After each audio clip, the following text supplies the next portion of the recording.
गोविंदाय नमो नमः। आज मैं जान गई आप वही श्री कृष्ण हैं जो वासुदेव और देवकी के गर्भ से पूर्ण ब्रह्म के द्वारा पूर्ण ब्रह्म स्वरूप अवतरित हुए हैं। इसलिए हे नंद बाबा के आंगन में खेलने वाले कन्हैया, हे गोविंद, हे गौओं का वर्धन करने वाले गोविंद, मैं तुम्हारी शरण में हूँ, तो मैं तुम्हें साष्टांग प्रणाम करता हूँ। बोलवा के बिहारी लाल की। आज तो भगवान जान गए, आज भगवत्ता चलने वाली नहीं है। आज भक्त समझ गया, अब तो माया से हटा दो, सारे पर्दे हटा दिए और आज प्रेम से आशीर्वाद दिया अपनी बुआ को और सभी को। और क्या कहा, हे बुआ, आज तुम्हारा मेरा संबंध एक भक्त और भगवान का है, तुम मांग लो तुम्हें क्या चाहिए। कोई संसार में ऐसी स्त्री नहीं हो सकती माता कुंती की तरह मांगने वाली। कुंती ने क्या मांगा, विद्या संतुना सस्वत तत्र तत्र जगत गुरु। हे दीन बंधु दयालु, हे करुणा निदान, हे कृपा के सागर, हे पूर्ण ब्रह्म परमात्मा, पल पल पर रक्षा करने वाले, पल पल पर हमारी देह की रक्षा करने वाले, मुझे क्या देना चाहते, मैं चाहती हूँ हे जगत गुरु, मेरी आत्मिक इच्छा है कि आप हमारे साथ कब तक रहे।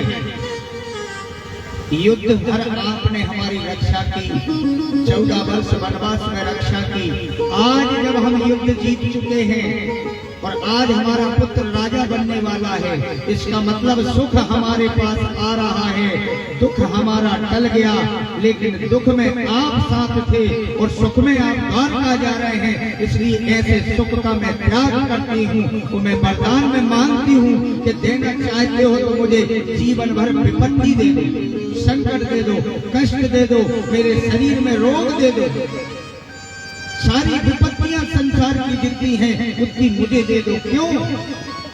क्योंकि विपत्ति के समय तुम्हारा ध्यान, तुम्हारा भजन निरंतर मेरे मुख से होता रहता है। बोलवा के बिहारी लाल, मेरी आंखों के सामने रहोगे नाथ। विपत्ति के समय अपना ही याद आता है और विपत्ति जब बड़ी हो तो माता पिता परिवार बंधु सबका साथ छूट जाता है। किसी को असाध्य रोग हो जाए, उसकी रक्षा परिवार भी नहीं कर सकता, न धन कर सकता, न वैभव कर सकता, न संतान कर सकती, न परिवार कर सकता। उस रोग से बचाने वाला अगर कोई है तो वो गोविंद मात्र है, जो सारे रोगों से मुक्त कर देता है। बोलिए गोविंद भगवान।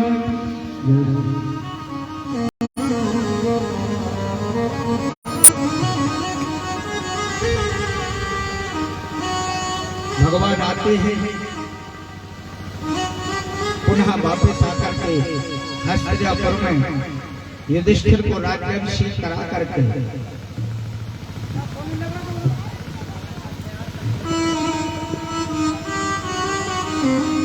जैसे सैया पर लेटे हुए पड़े हुए हैं कौन, भीष्म पितामह दक्षिणायन का इंतजार कर रहे हैं।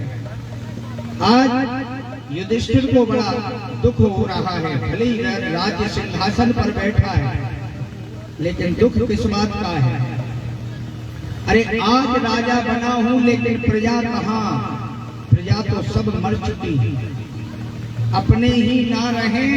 ऐसे धन का क्या अर्थ है, ऐसे वैभव का क्या अर्थ जिसमें अपनों का साथ छूट जाए। कितनी हत्याएं, कितने वध किए, कितने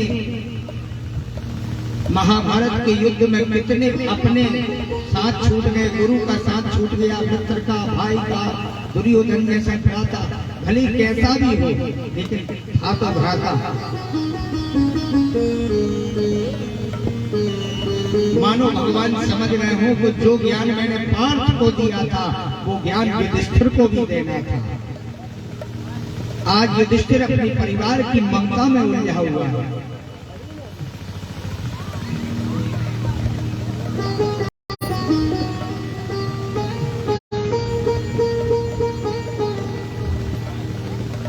युधिष्ठिर को पूर्ण ब्रह्म परमात्मा समझा रहे हैं। इसके बाद युधिष्ठिर की बुद्धि में नहीं आ रही है बात। उसे बड़ा दुख है, बड़ा खेद है, मानो कोई बात उसके अंदर छुप रही है।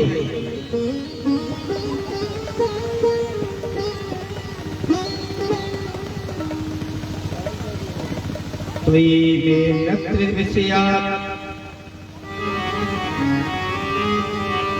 भगवान ने बहुत समझाया कि हे युधिष्ठिर, इस प्रकार गंगा की धारा कई में नन्यता विषयात मधुमत्ते सकृता, इस प्रकार गंगा की स्वच्छल धारा समुद्र में मिल जाती है, इसी प्रकार ये बुद्धि धीरे धीरे करके भगवान को समर्पित हो जाती। रतमुद्धाम तदवध्याम गंगा मोदमुदन्नति। इसलिए खेद मत करो। यथा पंकेन पंकाभा सूर्याभा सुरत्रतम, जैसे कीचड़ में गदला जल होता है,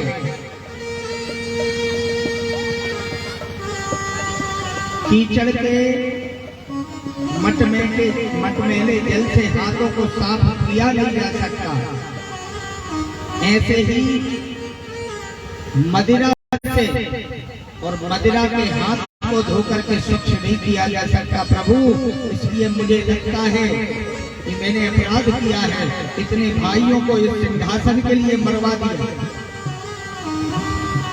भूत हत्या तदेवे काम यज्ञे मातुमर्हति। अब मैं क्या करूं? प्रायश्चित के लिए अश्वमेध यज्ञ का आयोजन रखा,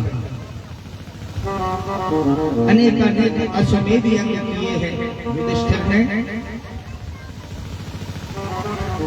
भगवान की बात समझ नहीं आई तो जाकर के भीष्म पितामह के सामने खड़ा कर दिया भगवान श्री कृष्ण ने। और भगवान जैसे जानते हो कि मुझे जाना पड़ेगा, भीष्म पितामह को इच्छा मृत्यु का वरदान है, लेकिन इच्छा भी तो भगवान के ऊपर अधीन है। भगवान नहीं चाहेगा तो इच्छा भी नहीं हो सकती। बिना भगवान के दर्शन के जीवन का उद्धार कभी नहीं हो सकता। इसलिए आज भगवान जाते हैं और भगवान जब सिराने खड़े हो जाते हैं तो स्वयं भीष्म पितामह सिर हिलाकर के भगवान को सम्मुख खड़ा करते हैं। क्यों खड़ा करते हैं? हे प्रभु, हे दीनबंधु दयालु, आप मेरे सामने आ जाओ। जिस प्रकार मानो रावण ने भगवान श्री राम के अनुज लक्ष्मण जी को सम्मुख बुलाया था। क्यों? क्योंकि राम जी सम्मुख खड़े हुए थे, लक्ष्मण सिराने खड़े हुए थे।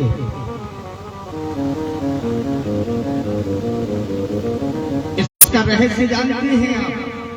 रावण ने लक्ष्मण जी को सम्मुख क्यों बुलाया?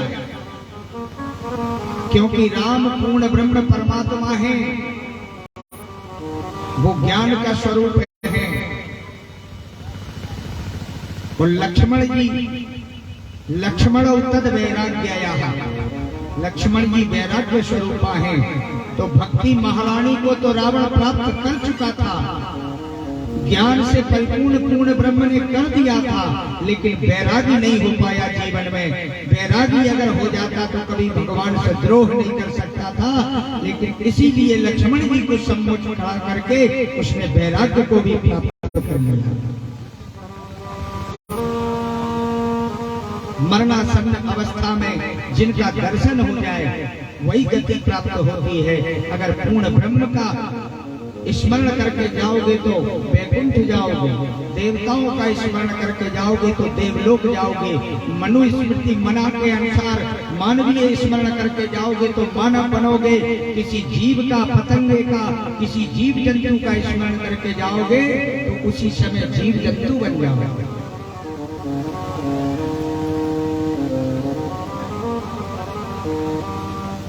आज भगवान सम्मुख खड़े हैं। भीष्म पितामह ने मानो जीवन भर भगवान की साधना, भगवान का ध्यान किया, लेकिन भगवान की भगवत्ता को नहीं जान पाए। और आज भगवान की भगवत्ता को जाने कब? जब जाने का समय आ गया। मृत्यु मात्र इंतजार कर रही है। उसी दिन उत्तरायण होने वाले सूर्य थे और उत्तरायण हो आए और इतने में भगवान सम्मुख खड़े हैं।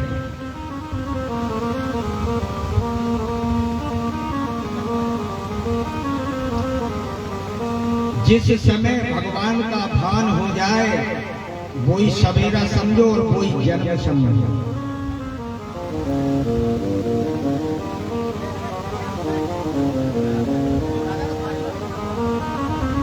एक साधु महात्मा आए। आज हमें एक कथा प्राप्त हुई है, वो आपको सुना दूं। एक साधु महात्मा आए, बड़े शांति से सुनना, भिक्षा मांगने के लिए। जैसे ही साधु ने भिक्षा मांगने के लिए आवाज लगाई, भिक्षाम देहि, उसी क्षण उस घर में विवाह हुआ था। नई नवेली बहू आई थी। बहू तत्क्षण गई और अंदर से अनाज का गुटौना उठा करके अनाज भर के तुरंत साधु के पास भिक्षा देने पहुंच गई।